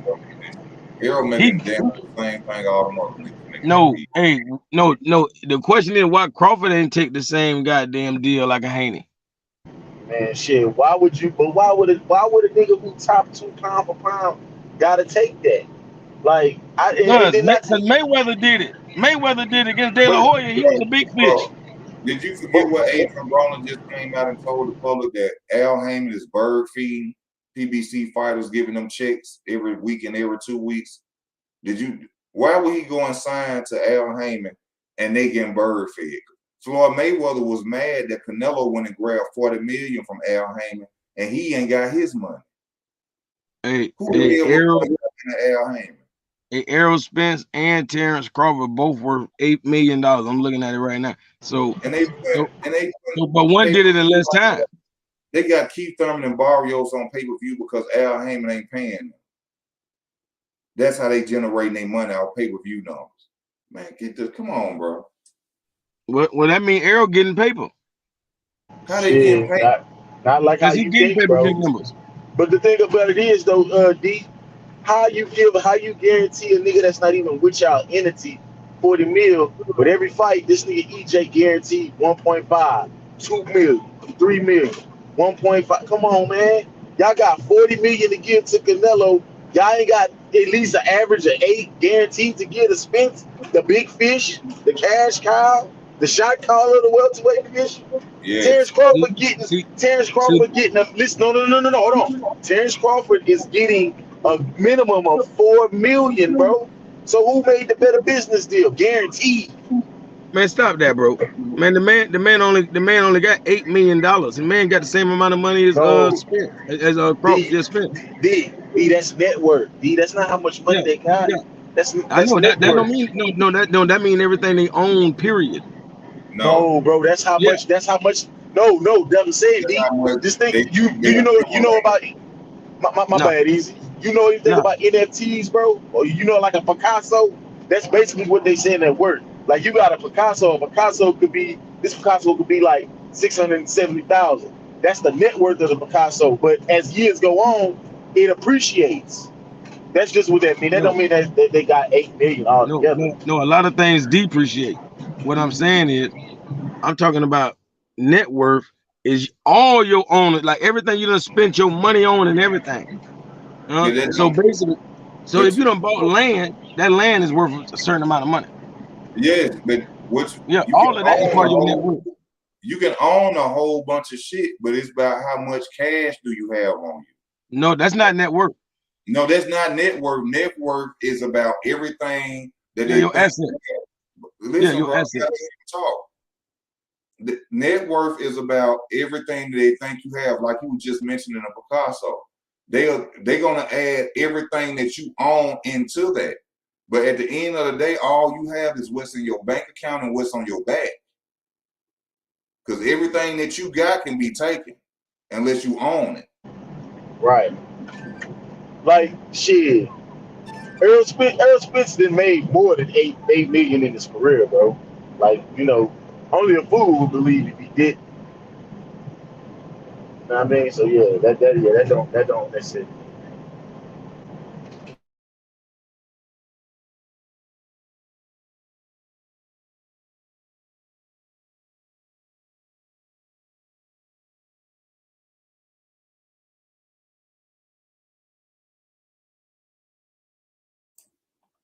Hello, yeah, I'm back, y'all. Yeah. I had to answer that right quick. Hey, but net worth is speculation. It's not the accurate amount. Oh no, they know what you done spent. That's what they're trying to let you know too. They like, hey, number one, we got on the books where you bought this house. We got on the books where you bought this car. We got on the books where you bought this helicopter. You feel me? All of that is still worth money, even though you spent the so-called money. It's still worth money, so it's a part of your net worth. You know what I'm saying? You could lease that property. You could, you know what I'm saying? All of that, you could sell that same car again and get a large amount of money. Whatever net worth any of them have, right. At the end of the day, all they ask for broke. At the end of the day, they become, we done seen entertainers, we done seen basketball players, the majority of them go broke. Yeah. So whatever network, I'd be real mad at myself to know that my net worth was once $100 million and I ain't got $1 today. That would mean you didn't invest. You know what I'm saying? Because some of those. Kenneth. Yeah, I think that's him with my brother Kenneth Brooks. Hey, but yeah, that mean you didn't invest. Because let's say if you own the Starbucks, you feel me? Since back in the days, as that increased, then that's a part of your net worth. You feel me? I got yeah. What do y'all feel about Gervonta Tank Davis? Do you think he should leave Floyd Mayweather, or do you think he should stay? I think he should leave if he's trying to get the fights that he wants. He definitely should leave. I think he should leave. If he's saying he want to fight the Devin Haney and people of that nature, he should leave. Yeah, Floyd ain't really doing nothing for him. Shit, and he got plenty of opportunities to go over the top rank to fight some of those guys. Shakur over there, Devin over there. There's a lot more competition there. But it does prove one thing, D, and it's what both of y'all named D, but it do prove one thing, that if he stays with Mayweather promotion, he likes what he's going through. Absolutely. Nobody can deny that. Hey, but watch this. Wouldn't Mike Tyson have stayed with Casamayor? That we ain't talking about Mike Tyson. We talking about Tank. Same shit, because he is the new Mike Tyson. He's the new Mike Tyson. Yeah, because he being pimped the same way. Being pimped the same way. Well, if he's finna come out of being pimped, so if he decides to go back into being pimped, that's exactly what I'm talking about. No, bro, you just said he gonna be pimped no matter what. Who can he go to that you gonna say he's not getting pimped? Yeah, you can go by yourself. Who does that? Terrence, Canelo. No, he ain't never done that. He's never done that. Canelo. Terrence ain't never went by himself. He ain't fought nobody since he been by himself. Terrence is a free agent. He has a decision. He ain't fought nobody. So he's yet to be free. We're not talking about whether or not he fought nobody. We're not talking about that. We're talking about the fact that whether or not. Well, we talking about making money making money independently, not just being independent. And Tank can make money independently now. He don't need Mayweather promotion. Right. Yeah, Tank. Yeah. I understand what you're saying, but not totally like you said. Hey, easy, because according to Fantail, 200,000 pay-per-view sales, you a star. You can bring that. You can bring that anywhere. You can bring that cachet anywhere with you. Tank can go independently, just like Canelo Alvarez, just like Floyd did, and Tank can make more money. But what I'm saying is, if Tank doesn't go that route, then we know Tank is full of shit and he just talking. All this, I want to fight the Devin Haney's, Teofimo's, Ryan Garcia's. You ain't finna do it under Mayweather Promotions umbrella. So if he go back to Floyd Mayweather, Tank does not want to be great. No, he don't want to be rich. He don't want to be great in the sport of boxing. Fuck rich. His money ain't mine. I mean, he great regardless. He ain't great. He ain't proved nothing yet. No, I'm saying he great. I don't mean like he's some legendary going down in history Hall of Famer, but I'm saying he's still great. It's just no way around it. You know what I mean? He's still okay with what he's become. I give him a hat off that. No, nobody, bro. In that case, everybody's a failure. The whole boxing, everybody in boxing is a failure if Gervonta Tank is not succeeding. Because what this man does, nobody does. This man, we're not talking about him succeeding. We talking about his opposition.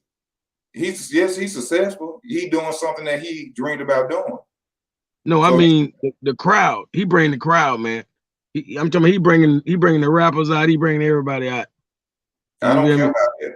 I don't give a damn if he brought Tupac from out the ground. No, that means he good for boxing. He the best thing for boxing. I don't give a damn what he good for. Fight good competition. I ain't with the Floyd Mayweather show. I don't care about celebrities coming in. I'd rather see you fight good competition. I'm not that's Edgar Berlanga shit with that, bringing out Fat Joe and everybody, Big Chains. That has nothing to do with boxing. This is some new era shit. What an actor No, that's a Mike Tyson type shit. No, that's a Mike Tyson type shit. Mike Tyson did it. We didn't have the internet then. Mike Tyson was just a superstar everybody wanted to come see. Now these dudes just come off the internet and think they Floyd Mayweather, and now they got Lil Wayne them come to their fights, and now they superstars. They ain't no, this man killing people, man. Tank Davis not shit. Everybody coming to see that. That's what it's all about. Like for casuals, we're not talking about. I know you are a real enthusiast, but us casuals, yeah, we only coming for the gladiator sport. Well, they need to watch UFC. All casuals need to watch UFC. They do, but they're not gonna. No, they're gonna watch both if you got what we like. Boxing is not UFC. They need to watch UFC. Well, Rolly Romero and Tank gonna be a UFC fight with gloves on. Boxing is hit and not get hit. It's a mental chess game that's physical. It is not rock'em sock'em robot. So if you looking for rock'em sock'em robot shit, you need to go to UFC. You will see rolling on the ground. You will see elbows, rock'em sock'em robot shit. Boxing is a science and it's sweet as a peach. Yeah, but only a few boxers. But it's only a few boxers really got that science you speaking of. That's why I brung up Jackson Marinez versus Romero. That was a sweet science of boxing. Jackson Marinez. Nobody. I ain't seen nobody box better than that. And in the last at least 5 years, man. See, you ain't gonna never see it like that no more because the last fighter we gonna ever see with that. It's a difference between Terrence Crawford and Floyd Mayweather. Nah. Hey, Shakur Stevenson. Floyd Mayweather was trained with straight, pure skill set, straight, pure smartness of how to box. And Floyd didn't even want to box. His father used to whoop on his ass and make him box that way. Floyd is the last fighter we'll ever see of pure skill set. That's it. That's it. And the only reason we got to see it with Floyd, because it wasn't no more besides Floyd after that, besides the Pinellas. And when Floyd era came, the only reason Floyd is great and as good as he is because his father was checking him and made him a perfect fighter. We will never see that again unless it's a father out there who doing the same thing. And the way these times is, you can't even whoop your children or hit them. So we'll never see another Floyd or nobody of that skill set again. Ever. Parents too friendly nowadays. Parents too friendly. You'll never see another Floyd. You'll never. I guarantee you that. Shakur Stevenson is the best next thing we're gonna ever see besides Floyd Mayweather after this generation is over with. I guarantee y'all that. I mean, bro, you already know. See, that's just the ones in the glitz and glamour. There's some people down there coming up from the true bottom that they might not even get to make it, man. But they definitely taking the proper route. I just feel like you missing what I'm saying. I understand what you're saying. You're saying a true bottom, like straight out from nothing. From nothing has nothing to do with it. It's about the person. Floyd came out the cradle because his father made him box. It's a difference. Yeah, but I look at all these celebrities as chosen folk, man. They ain't really the greatest of nothing. You know what I mean? And what it boiled down to, they just Freemasons or whatever the hell. And every sport, boxing becoming that too, like basketball and football and all the sports. But boxing look like the same thing. Like you have to be born in. You got to be chosen. All of them are the same, but at the end of the day, we ain't gonna see no fighter that look as perfect in the ring as Floyd Mayweather ever again. It's over. We're gonna see a lot of people who can fill the spot, but it's skill wise, that man is the greatest fucking fighter that ever fucking lived. I don't care what nobody else tell you. All that Sugar Ray Robinson shit. Sugar Ray Robinson fought the same people 7-8 goddamn times because his record was like that. And then they never mentioned the fact that he ducked the fuck out of Charlie Burley. Floyd is the best that ever fucking did it. He changed the game. Yeah, he changed the game. Just like Michael Jordan. LeBron ain't got nothing on no Michael Jordan. I don't care if he scored 100 fucking points in that motherfucking non-physical ass, falling down ass basketball they playing today. He couldn't fuck with Michael Jordan on his best day. I mean, I feel you, but the best athlete ever is LeBron. He's just not. He might not be the best basketball player, but this motherfucker is the best athlete we ever seen in our motherfucking life. So, Michael Vick changed the sport of the NFL, and they robbed that man of his motherfucking legacy. Exactly. Michael Vick was finna be the greatest fucking quarterback ever fucking did. Yep. And they put that on bullshit. I ain't gonna lie, like, you know, I was a Buck fan like a motherfucker back then. You know what I'm saying? I don't fuck with them since they got Brady. Ain't that crazy? But goddamn it, Michael Vick, we used to play him every year, twice a year. We gave him the worst games of his life. He started out with the Atlanta Falcons. Yeah, and played the Bucks twice a year. That boy they took that boy career from him. We used to terrorize Vic. What I'm saying is, goddamn, I remember one game Vic say he gonna he have his best game ever against the Bucks, and he had his worst game of his whole career that Sunday against Derrick Brooks. Them. I don't know. I don't watch football, bro. Now what I'm saying is, like Michael Vick really couldn't. He wasn't a great passer for a while. Then all of a sudden, he started when he threw them 4,000 yards and ran for 1,000. And goddamn it, got that $100 million contract. They locked him up because the man had learned. He had learned the position, and he was already the best athlete we ever seen. Floyd Duck, Paul Williams, Winky Wright, Amir Khan. Okay, at the end of the day, what fighter ain't ducked somebody? Name one fighter that didn't duck one person. And see, they trying to say because he didn't give them a shot. Man, he at the top. He don't have to go down there to the tough motherfuckers at the bottom. I just mentioned Sugar Ray Robinson was ducking a fighter named Charlie Burley for years that he did not fight. I don't think I don't know accurately. Now he didn't fight Charlie Burley, and he's supposed to be the but when it comes to Floyd, when people mention Floyd duck people, why y'all don't use the same thing as that with Sugar Ray Robinson?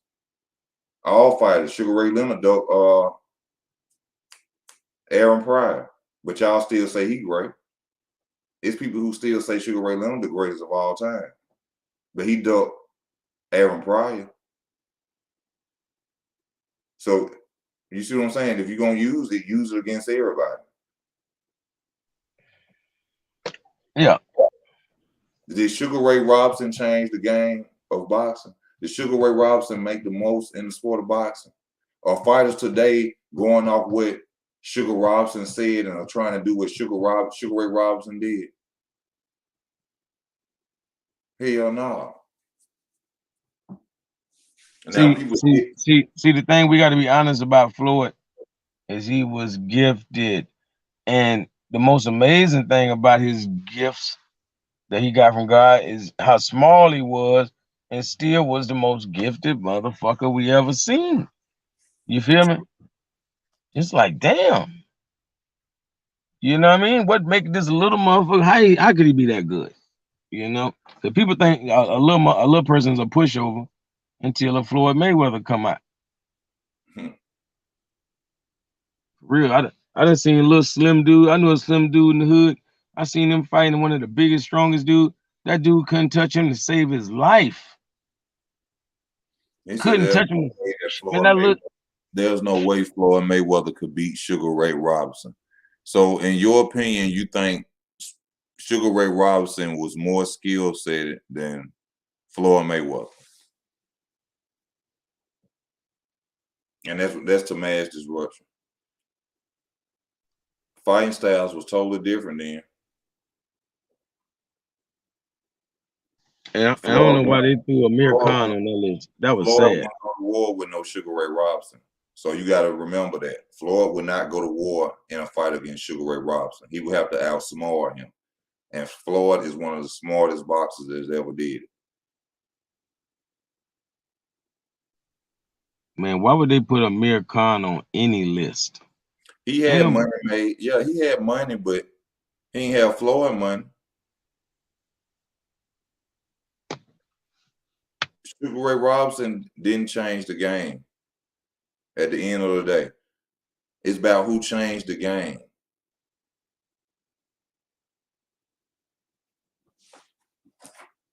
In the sport.